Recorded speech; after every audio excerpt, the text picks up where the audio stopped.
Mabuhay mga kaamats! Tara at samahan niyo ako sa aking panibagong It's Storya!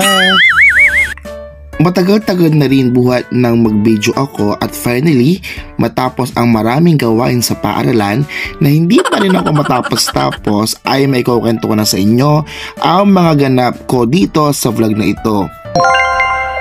Sa video ngang ito ay pumunta ako sa LTO SM Lucena upang kumuha ng student permit.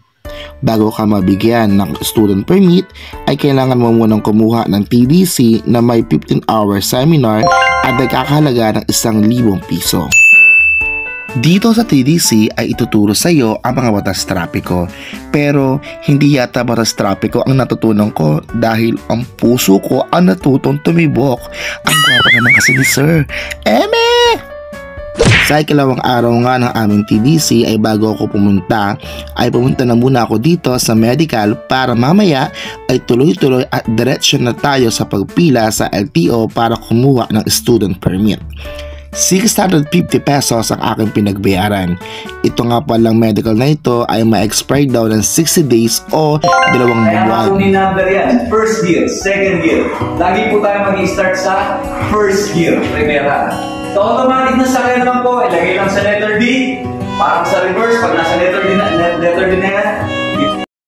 Kahit na nakakapagod, sulit naman kasi naman sobrang cute talaga ni Sir. Hindi ko nga alam matandaan ko ano nga ba ang pangalan niya. Don't you worry Sir, nakaukol ka naman sa aking puso. Eme, maraming salamat nga pala sa inyong turo dahil naipasa ko ang exam. Yehey! At syempre, ito na yung araw para pipila tayo sa TDC.